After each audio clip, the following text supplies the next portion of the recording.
Hello, I'm Ian. I speak, I write, and I paint to communicate a life of direct experiences with phenomena that's generally categorized as spiritual or paranormal or even religious.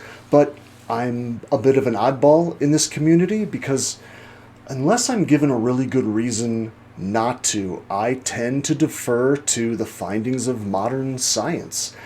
And I find it often kind of sad how much that alone turns people off well before they really understand my position on any of this. So often I find the spiritual community feels that science somehow robs them of their spiritual connections to the world, whereas I find science a wonderful companion to everything that I have experienced and I continue to experience.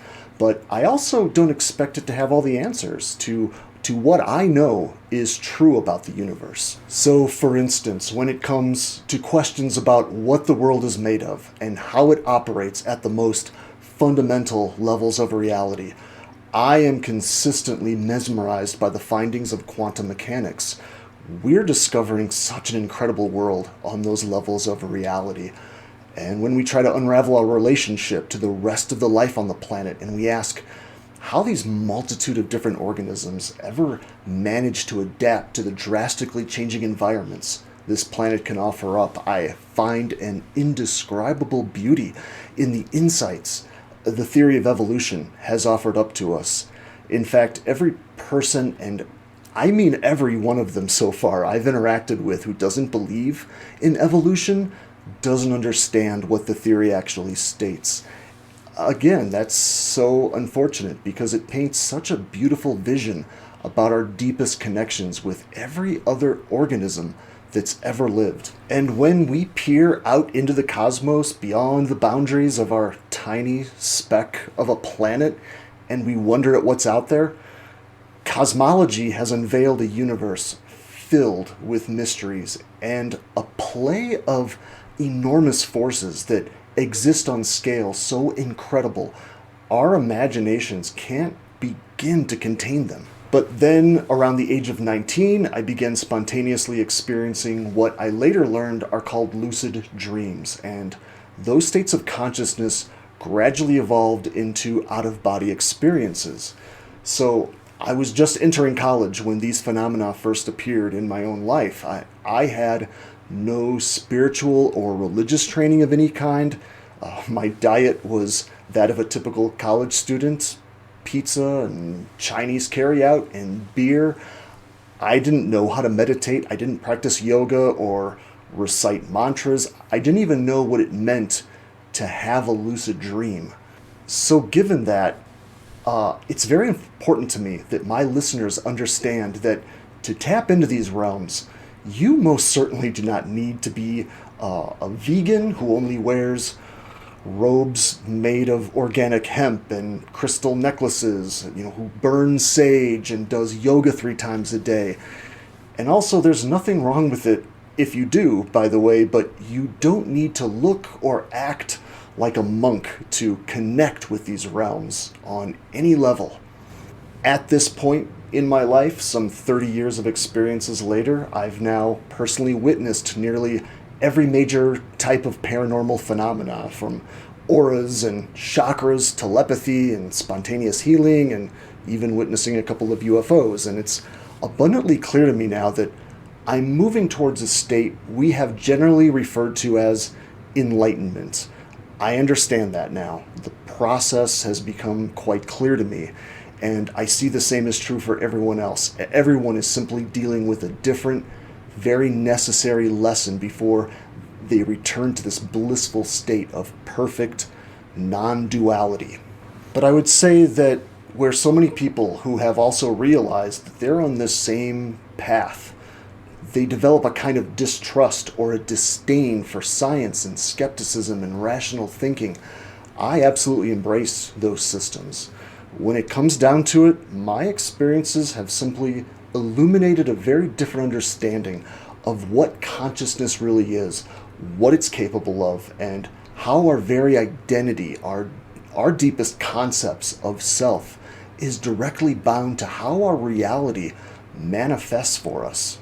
So yeah, I approached every bizarre event I witnessed with a very skeptical eye. My attitude was, if there really were any larger truths about the nature of the cosmos, I wanted to know for sure, even if that meant finding out that all of this had just been wishful thinking on my part, or confirmation bias, or just needing to feel special. And it appears that to really follow this path successfully, on some level, you have to approach this realm with the same attitude. You have to want the truth more than anything else. And that often means accepting that perhaps you're wrong, or even maybe the spiritual teacher you've placed all your faith in doesn't see the full picture either.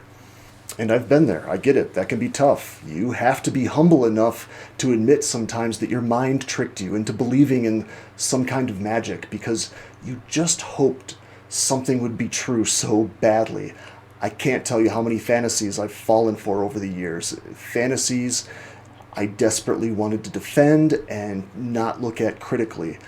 And today, this is my attitude towards all of that. That, trust me, this world has more than enough magic to offer without us making up stories about it. You just have to learn how to tap into it. So in my own case, I eventually had to admit that what I was perceiving in these states could no longer be explained away as coincidence, or cherry-picking the details I really liked while sweeping the inconvenient details under the rug.